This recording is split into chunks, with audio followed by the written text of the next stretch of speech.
नमस्कार मित्रों, स्वागत है आपका हमारे इस धार्मिक चैनल पे।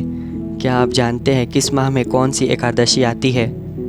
आइए जानते हैं किस माह में कौन सी एकादशी आती है। चैत्र माह में कामदा और पापमोचनी एकादशी आती है। कामदा एकादशी से राक्षस आदि की योनि से छुटकारा मिलता है और सर्व कार्य सिद्ध होता है।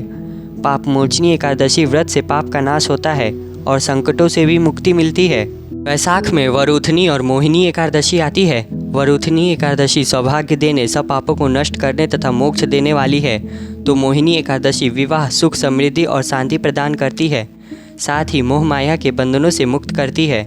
ज्येष्ठ माह में आपरा और निर्जला एकादशी आती है। आपरा एकादशी व्रत से मनुष्य को अपार खुशियों की प्राप्ति होती है तथा समस्त पापों से मुक्ति मिलती है। और निर्जला का अर्थ है निराहार और निर्जल रहकर व्रत करना। इसके करने से हर प्रकार की मनोकामना सिद्ध होती है। साढ़ माह में योगिनी एवं देवस्यनी एकादशी आती है।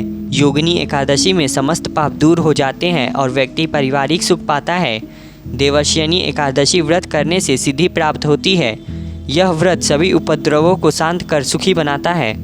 श्रावण माह में कामिका और पुत्रदा एकादशी आती है। कामिका एकादशी का व्रत सभी पापों से मुक्त कर जीवों को कुयोनि को प्राप्त नहीं होने देता है।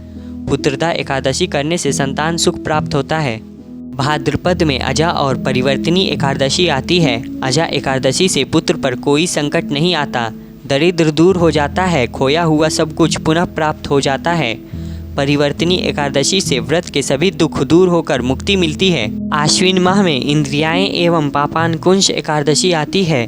पितरों को अधोगति से मुक्ति देने वाली इंद्रियाएं एकादशी के व्रत से स्वर्ग की प्राप्ति होती है, जबकि पापानकुंश एकादशी सभी पापों से मुक्त कर अपार धन, सुख, समृद्धि देती है।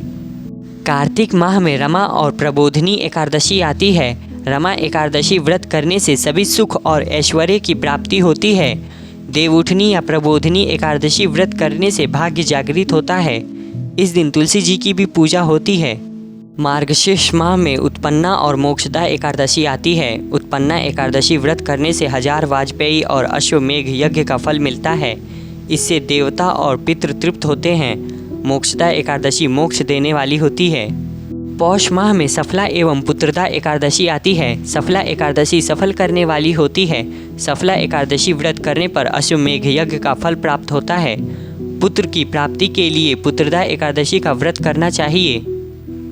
माघ में सटतिला और जया एकादशी आती है। सटतिला एकादशी व्रत रखने पर दुर्भाग्य, दरिद्रता तथा अनेक प्रकार के कष्ट दूर होकर मोक्ष की प्राप्ति होती है। जया एकादशी व्रत करने से ब्रह्म हत्या पापों से छूट व्यक्ति मोक्ष को प्राप्त करता है तथा भूत पिशाच आदि योनि में नहीं भटकता। फाल्गुन माह में विजया और आमल की एकादशी आती है। विजया एकादशी से भयंकर परेशानी से व्यक्ति छुटकारा पाता है और इससे शत्रुओं का विनाश होता है। आमल की एकादशी में आंवले का महत्व है। इसे करने से व्यक्ति सभी तरह के रोगों से मुक्त हो जाता है, साथ ही वह हर कार्य में सफलता पाता है।